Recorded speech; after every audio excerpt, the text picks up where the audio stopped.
오늘 본문 말씀 중심으로 믿음의 기념비를 세우라 라는 제목입니다. 독일의 유명한 심리학자 헤르만 에벤하우스가 인간이 한번 배운 것을 얼마나 빨리 잊고 사는지를 연구한 기억 망각 곡선을 만들었습니다. 사람들은 학습한 지 20분이 지나면 42%의 기억이 사라진다고 합니다. 1시간쯤에는 56%, 하루가 지나면 66%, 일주일이 지나면 75%, 한 달이 지나면 학습한 기억의 90% 이상을 잊고 살게 된다는 것입니다. 특히 새로운 단어가 영구 기억 관계로 가려면 각기 다른 상황에서 최소한 15번 정도 반복된 강한 훈련이 필요하다라고 그렇게 밝혔습니다. 그래서 기억을 잘 하려면 1시간 내에 다시 암기하는 훈련, 암기 습관을 통해서 기억이 지속되고 계속적으로 암기 습관을 길러야만 장기 기억 상태에 접어든다라고 이야기하였습니다. 이런 장기 기억 상태에서 6개월이나 1년에 한 번씩 해상만 하여도 영구 기억 상태가 유지된다라고 말하였습니다. 그래서 기억력은 그 상황에 관심을 가져야 하고 중요한 것을 강하게 입력해야 기억할 수 있다라고 이야기했습니다. 사람들의 이런 속성 때문에 기념일이 있는 것이 아닐까 생각을 합니다. 결혼 기념일을 기억하고 지키는 이유는 그저 선물을 주고받고 또 맛집에 외식 한번 하기 위해서일까요? 아닐 것입니다. 만남의 그 소중함을 기억하고 감사하고 그 사람과의 사랑을 더욱더 간직하고 사랑의 꽃을 피우고 열매 맺는 그러한 삶을 지속하기 위해서 그러한 기념일을 기억하고 지내는 것입니다. 오늘 본문 말씀에는 요단강을 건넌 기적의 날을 잊지 말고 기억하여서 기념하라 라는 말씀입니다. 본문 말씀은 이스라엘 백성들이 요단강 저편 지역인 모압 평지를 떠나서 요단강을 안전하게 건너서 가나안 본토를 밟게 된 그 직후에 있었던 사건입니다. 이 사건은 여호수아와 이스라엘 백성들에게 참으로 의미 있는 그러한 사건인 것이죠. 왜냐하면 요단강을 건너는 기점으로 해서 이스라엘 백성들은 광야 40년 생활의 종지부를 찍고 본격적인 가나안 정복을 시작하게 되기 때문인 것입니다. 그런데 이 역사적인 순간에 여호수아서 3장에서 어떻게 준비하였는지를 잠시 살펴보아야 합니다. 여리고성에서 돌아온 정탐꾼들의 그 보고를 들은 이스라엘 백성들은 가나안 땅을 향하여 움직이기 시작하였습니다. 언약궤를 맨 제사장들이 맨 앞에 섰습니다. 여호수아 3장 4절을 보시면 너희가 이전에 가보지 않았던 길이라고 했습니다. 이들은 난생 처음으로 가보는 길이라고 했습니다.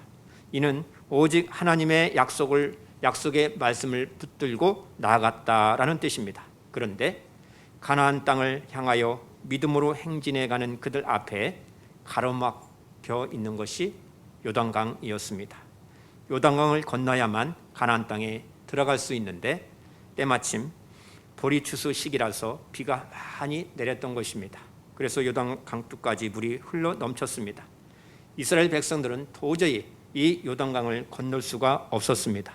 그때에 하나님께서 여호수아에게 다시 한번 말씀하십니다. 여호수아서 3장 7절에 내가 모세와 함께 있던 것처럼 너와 함께 있다는 사실을 그들이 알게 하겠다라고 말씀하십니다. 언약궤를 맨 제사장들이 강둑까지 물이 넘실대는 요단강에 발을 내딛게 하라는 것입니다. 그러면은 요단 강물이 끊어질 것이라고 하나님께서 여호수아에게 말씀하신 것입니다. 이 약속의 말씀을 붙들고 제사장들이 순종의 걸음을 내딛게 되었던 것입니다. 그러자 요단 강물이 멈춘 것입니다. 여러분, 이것은 온전히 순종의 결과에서 나타난 것입니다. 그렇습니다. 이것은 예수님을 믿는 우리들의 문제이기도 합니다. 우리도 순종의 걸음으로 요단강을 건너야 하고 순종으로 가나안을 정복해 가야 하는 것입니다. 하나님의 사람들은 다 순종의 걸음으로 인생의 요단강을 건넜던 사람들이었습니다. 아브라함을 보십시오. 아브라함은 75세 때에 하나님의 부르심을 받았습니다. 갈 바를 알지 못했습니다. 그리고 그 말씀을 붙들고 나아갔던 것입니다. 그때 그는 순종의 걸음으로 인생의 요단강을 건넜던 것입니다. 그때 그는 순종의 믿음으로 의롭다 함을 얻게 되었다고 했습니다. 또 모세를 보십시오. 모세는 80세 됐을 때에 하나님께서 부르심을 받고 하나님의 명령을 받고 애굽 바로 왕에게 가서 이스라엘 백성들을 내어내라라고 단호히 말했습니다. 그때 모세는 순종의 걸음으로 요단강을 건넌 것입니다. 우리들도 순종의 걸음으로 요단강을 건너야 약속의 가나안 땅을 들어갈 수 있는 것입니다. 전통적으로 기독교에서는 가나안 땅을 천국이라고 그렇게 이해합니다. 요단강은 죽음이라고 생각을 합니다. 그러나 우리들에게 가나안 땅의 정확한 의미는 하나님의 나라입니다. 하나님의 나라는 죽고 난 다음에 가는 천국이나 또 인류 종말에 가서야 누리게 되는 나라가 아닙니다. 어느 누구든지 예수 그리스도를 믿을 때부터 하나님의 나라의 삶을 살게 되는 것입니다. 그렇다면 우리가 건너야 할 요단강은 무엇일까요? 인생의 삶 속에서 또 우리의 일상의 삶 속에서 더욱더 하나님께로 가까이 가고 십자가 복음을 붙들고 주 예수님과 동행하는 삶을 사는 것입니다. 이것이 순종의 삶입니다. 사랑하는 성도 여러분, 우리 일상의 삶을 가볍게 여기지 말아야 합니다. 우리 매일의 삶이 요단강을 눈앞에 둔 삶입니다. 매일의 삶이 불안하고 두렵고 혼란스럽고 막막할 때가 있습니다. 특히 오늘날처럼 코로나 시대가 더욱 그렇습니다. 여러분, 요단강에 발을 내디딜 때에 제사장들의 심정이 어떠했는지를 한번 상상해 보십시오. 물결이 넘쳐댑니다. 하나님의 종 지도자 여호수아가 그 넘실대는 그 강을 들어가라고 이야기합니다. 이 말씀이 내 말씀으로 받아 보십시오. 과연 나는 그 말씀에 순종하여 그 물결이 넘실대는 그 강으로 들어갈 수 있는지. 두려웠을 것입니다. 답답했을 것입니다. 혼란스럽기도 했을 것입니다.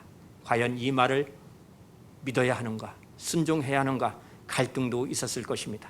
그러나 순종의 걸음을 내디뎠을 때에 요단강이 갈라지는 기적을 체험했다라고 성경은 말씀하고 있는 것입니다. 그렇다면 우리가 할 일은 믿음으로 순종하는 것뿐입니다. 그러면 요단강을 건너는 그 체험을 하게 된다고 말씀하고 있는 것입니다. 하나님께서는 요단강을 건넌 이스라엘 백성들의 그 간증이 바로 오늘 우리의 것이 되게 하시려고 하나님께서는 여호수아를 통하여 말씀을 하고 있습니다. 요단강 앞에서 두려워하지 말라는 것입니다. 주님의 그 인도하심에 순종의 걸음을 내딛는 사람이 되라는 것입니다. 저와 여러분들이 오늘 말씀에 힘입어 순종의 걸음을 내딛는 저와 여러분 되시기를 바랍니다. 여호수아서 4장은요 요단강을 건너기를 기념하는 기념비를 세운 내용입니다. 12지파 대표가 12돌을 취하였습니다. 이 12돌은 12지파를 상징합니다. 그들은 요단강 가운데에서 12돌을 가져다가 길갈에 세웠고 요단강 가운데 속에서도 12돌을 세웠습니다. 그러면 이 12돌을 세운 의미가 과연 무엇을 말씀하고 있는가? 이 말씀이 중요한 것입니다. 먼저 요단 가운데 있던 돌을 가져다가 길갈에 기념비를 세운 것은 무슨 뜻입니까? 요단강 가운데서 세운 돌은 또 무슨 뜻입니까? 그리고 요단 강물이 합쳐진 수장된 돌의 의미가 무엇입니까? 모세가 죽고 난 후에 하나님께서는 여호수아에게 이스라엘 자손들에게 더불어 요단강을 건너라고 그렇게 명령을 하셨습니다. 이 말씀은 오늘 코로나 시대를 살아가는 우리들에게 적용되는 말씀인 것입니다. 우리 인생의 요단강을 건너야 할 때 어떻게 건너야 할지 말씀해 주고 있습니다. 여호와 하나님의 말씀을 받은 여호수아는 그 말씀대로 그대로 따랐다는 것입니다. 순종하였다는 것입니다. 요단강을 건너야 하는 그 이유가 무엇인지를 깨닫게 되었다는 것입니다. 본문 6절과 7절 말씀을 보세요. 이것이 너희 중에 표징이 되니라. 후일에 너희의 자손들이 물어 이르되 이 돌들은 무슨 뜻이냐 하거든 그들에게 이르기를 요단물이 여호와의 언약궤 앞에서 끊어졌나니 곧 언약궤가 요단을 건널 때에 요단물이 끊어졌으므로 이 돌들이 이스라엘 자손에게 영원히 기념이 되리라 하라 하니라고 말씀하고 있습니다.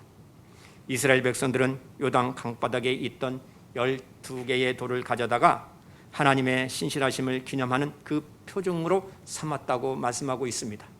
12개의 돌은 여리고에서 약 2km 정도 떨어진 길갈에 세웠습니다. 이곳은 그들이 가나안 땅에 들어와서 처음으로 진지를 구축한 그러한 막사를 친 그곳이었습니다. 그들이 요단강 강바닥에 있던 12개의 돌을 세운 것은 그곳에서 하나님의 기적을 행하심으로써 하나님의 능력 있는 임재를 기념하기 위함이었던 것입니다. 그런데 이것이 전부가 아닙니다. 여호수아는 한 발 더 앞서 나아가고 있습니다. 본문 9절 말씀을 보시면 여호수아가 또 요단 가운데 곧 언약궤를 맨 제사장들의 발이 선 곳에 돌 12돌을 세웠더니 오늘까지 거기에 있더라라고 말씀합니다. 이렇게 한 것은 하나님께서 직접 명령하신 것이 아닙니다. 이것은 여호수아가 하나님의 의도를 깨닫고 하나님의 영에 의하여 새롭게 인식하고 더 나가야 되겠다 하는 하나님의 마음을 알고 행했던 것입니다. 여호수아는 그 돌들이 단순한 기념비적인 의미만 있는 것이 아니라 이면에 영적인 의미가 있음을 깨닫게 되었던 것입니다. 그렇다면 길갈에 세운 12개의 돌과 요단강 물속에 세운 12개의 돌은 어떠한 의미일까요? 하는 것입니다. 본문 6절에서 너희 자손이 묻거든 이 돌들이 표징이 되게 하라고 했습니다. 또 21절에서는 너희 자손들이 그들의 아버지에게 묻기를 알게 하여라고 했습니다. 또 22절에서는 이스라엘이 마른 땅과 같이 밟고 이 요단을 건넜음이라라고 강조하여 말씀하고 있습니다. 먼저 요단강 물속에 세운 12개의 돌들의 의미에 대하여 말씀을 하고 있습니다. 홍해를 건널 그 당시에 일어난 사건과 같은 맥락에서 생각해 보라는 것입니다. 하나님께서 모세에게 출애굽기 14장 26절에 내 손을 바다 위로 내밀어 물이 애굽 사람들과 그들의 병거들과 마병들 위에 다시 흐르게 하라라고 말씀하셨습니다. 그 결과 애굽 사람들은 어떻게 되었습니까? 홍해 바닷속에 다 수장되고 말았음을 우리가 성경 말씀을 통해서 보게 됩니다. 오늘 본문 말씀을 보면은 12개의 돌을 요단강 속에 세운 후에 하나님께서 여호수아에게 명령하십니다. 본문 15절과 16절 말씀을 보세요. 여호와께서 여호수아에게 말씀하여 이르시되 증거궤를 맨 제사장들에게 명령하여 요단에서 올라오게 하라 하신지라고 했습니다. 그러면 요단강 속에 세운 12개의 돌들은 어떻게 된 것입니까? 본문 18절 말씀을 보세요. 여호와의 언약궤를 맨 제사장들이 요단강 가운데서 나오며 그 강바닥으로 그 발바닥으로 육지를 밟은 동시에 요단강 물이 본 곳으로 도로 흘러서 전과 같이 언덕에 넘쳤다라고 말씀하고 있습니다. 물이 합쳐져서 요단강 가운데 세운 12개의 돌들이 다 눈에 보이지 않고 물속에 다 수장되었다고 말씀하고 있습니다. 자, 그러면 여기서 중요한 질문을 제기할 수 있습니다. 요단강 가운데에 세웠던 돌들은 건너기 전에 광야 쪽에 있었는가 아니면은 가나안 쪽의 돌인가 인 것입니다. 성경은 정확하게 말씀해 주지 않습니다. 그러나 이 말씀을 암시하는 주는 말씀이 여호수아서 5장 9절을 보시면 내가 오늘 애굽의 수치를 너희에게 떠나게 하였다 하셨으므로 그곳 이름을 오늘까지 길갈이라 하리라 라고 말씀하는 것을 보게 됩니다. 하나님은 이스라엘 백성들을 가나안 땅에 들여보내신 그 기적을 통해서 애굽 사람들이 그들에게 던진 조롱과 수치를 없애주셨다라는 사실입니다. 그래서 광야 쪽에 돌이었음을 우리가 알 수가 있는 것입니다. 그 돌들이 세운 곳이 바로 길갈이라고 이름이 붙여져 있는 것입니다. 요단강 물속에 수장된 12개의 돌은 12지파를 상징하기 때문에 수장된 돌은 애굽에서 430년간 종살이하던 노예 근성과 광야에서 40년 동안 불순종하였던 그 수치스러운 옛사람을 요단강 속에 죽여 장사 지냈음을 뜻하는 것입니다. 그렇다면 길갈에 세운 12개의 돌도 의미가 분명해지는 것입니다. 우선 12개의 돌을 상징하는 숫자가 중요하지요. 본문 2절 말씀을 보십시오. 백성의 각 지파에 한 사람씩 12사람을 택하고 라고 했습니다. 그들로 하여금 12지파의 대표들로 하여금 각각 돌 하나씩 12돌을 가져오게 하였다는 것입니다. 그러니까 단순히 그들이 기념비를 세웠다라는 의미만이 아니라 12지파 모두가 요단강을 다 건넜다라는 사실을 말씀해 주고 있는 것입니다. 이 말씀의 깊은 뜻은 애굽에 있던 옛사람 죽어서 요단강에 장사하고 이제 새 사람이 되어서 약속의 땅 가나안에 들어가게 되었다라는 사실을 말씀해 주고 있는 것입니다.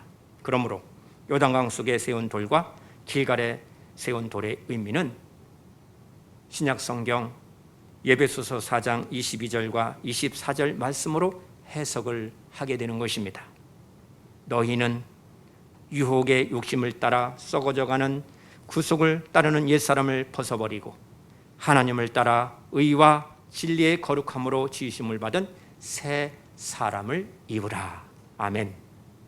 옛사람은 거짓으로 말미암아 타락하고 낡고 쓸모없는 악한 그 성향을 의미하는 것입니다. 구원이 무엇입니까? 구원은 십자가 사역으로 이루신 예수 그리스도와 영적으로 연합하는 것입니다. 이 연합은 옛 자아가 이제는 십자가에 다 죽고 장사되었고 새로운 자아가 부활하여 새 생명으로 새롭게 되는 것을 말씀하고 있는 것입니다. 그래서 구원에는 반드시 변혁이 일어나는 것입니다. 낡고 더러운 것, 그러한 옷들을 다 벗어버리고 구원을 받을 때에 선행되는 것이 바로 회개의 역사인 것입니다. 하나님 말씀에 대한 순종의 역사가 일어나게 되는 것입니다. 이렇게 심령이 새롭게 되는 것입니다. 구원에는 마음이 다 포함되는 것입니다. 마음은요, 우리의 생각, 우리가 이해하는 것, 우리의 신념, 그런 중심뿐만 아니라 우리의 동기와 행동 의지까지 다 포함하는 의미로 해석하는 것입니다. 따라서 하나님을 따라 지으심을 받았다는 것은 이전에 존재했던 그 구습을 따르던 옛사람이 존재할 수 없다라는 사실입니다. 새 사람은 하나님의 형상에 따라 하나님과 바른 관계를 하나님의 의와 진리의 거룩함으로 새 사람을 입는 것입니다. 우리는 구원받을 때 새로워지는 마음은 성품의 변화뿐만이 아니라 우리의 옛 자아가 완전히 십자가에 죽이고 장사 지내고 새로워지는 자아로 바뀌는 그 변혁을 가져오게 된다라는 사실을 말씀하고 있습니다. 이것이 길갈에 세운 돌의 참 의미인 것입니다. 한 가지 더 생각할 것이 있습니다. 여호수아서 3장에서 요단강에 들어가는 것을 안식에 그렇게 비유하여 설명하고 있습니다. 개인적인 안식도 있습니다. 세상 끝날에 영원한 안식도 있습니다. 이때 썩을 것으로 심지 말고 욕된 것으로 심지 말고 영광스러운 것으로 심어야 된다는 것입니다.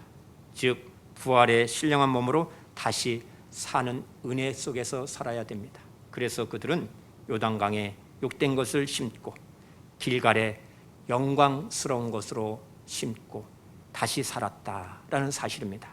그러므로 하나님께서 12 제사장들이 요단강에 들어갈 때의 그 칭호는 바로 언약궤라고 하셨습니다.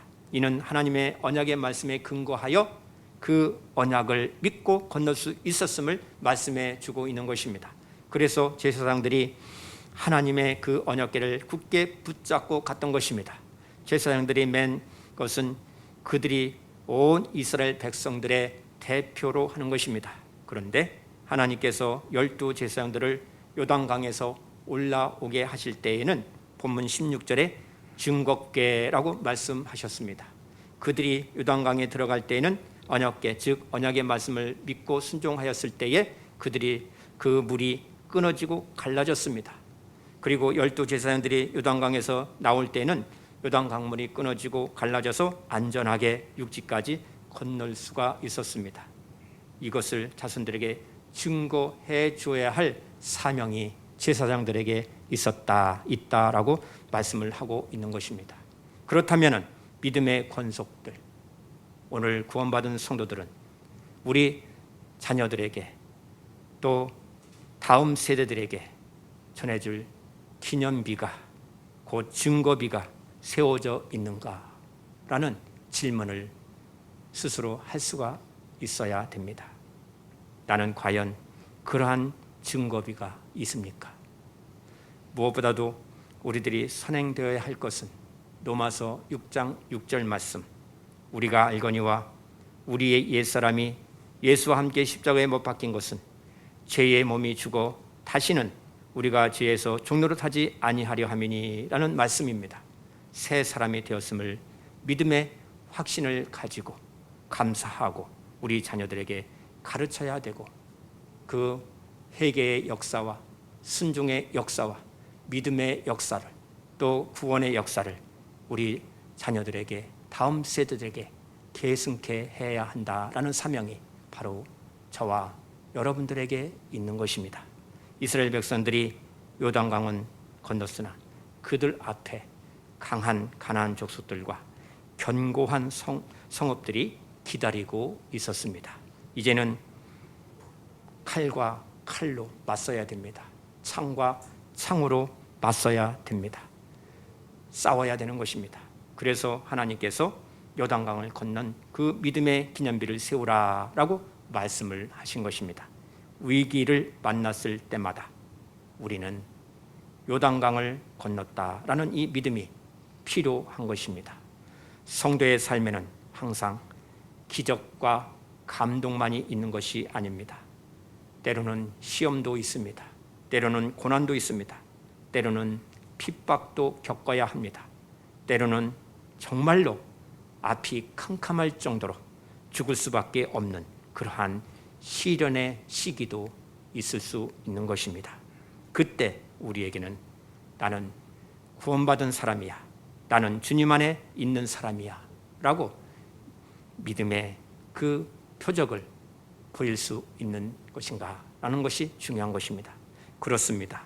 길갈에 세운 기념비의 돌은 요단강 안에 있던 돌이었던 것을 우리가 기억해야 합니다. 요단강 속에 있었던 돌이라는 것이 중요한 것입니다. 우리는 코로나 시대를 살아가면서 이 암흑하고 어두운 시대를 살아가고 있습니다. 지금이야말로 믿음의 기념비가 세워지는 순간임을 우리는 기억해야 합니다.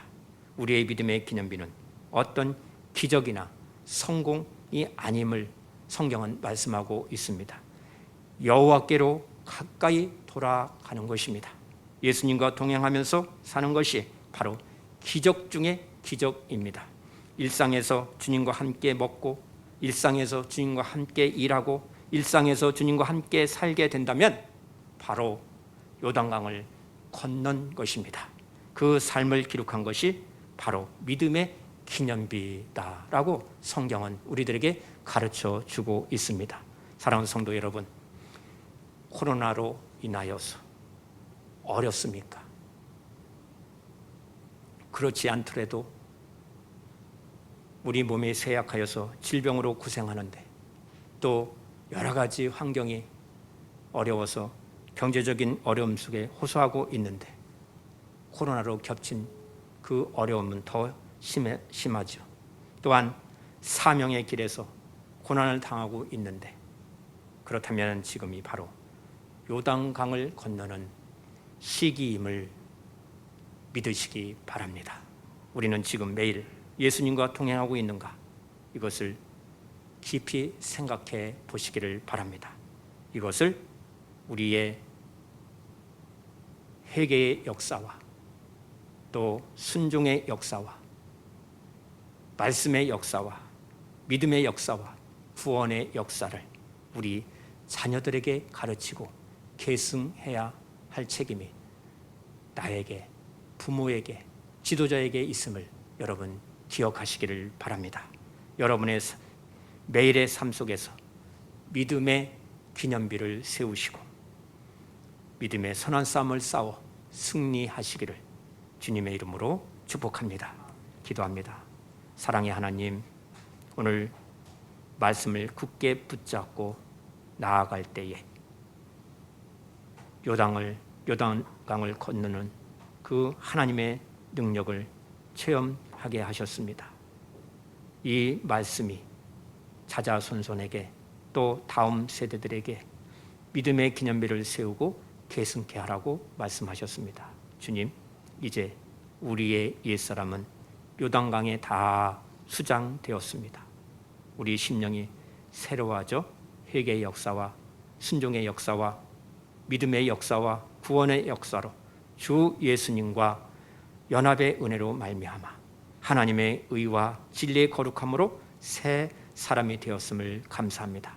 이 사실을 우리가 기억하고 감사하면서 날마다 주님과 동행하면서 믿음의 기념비를 세워 믿음으로 선한 싸움을 싸워 승리하는 우리 온 성도들이 다 되게 하옵소서. 우리 주 예수 그리스도 이름으로 기도드리옵나이다. 아멘.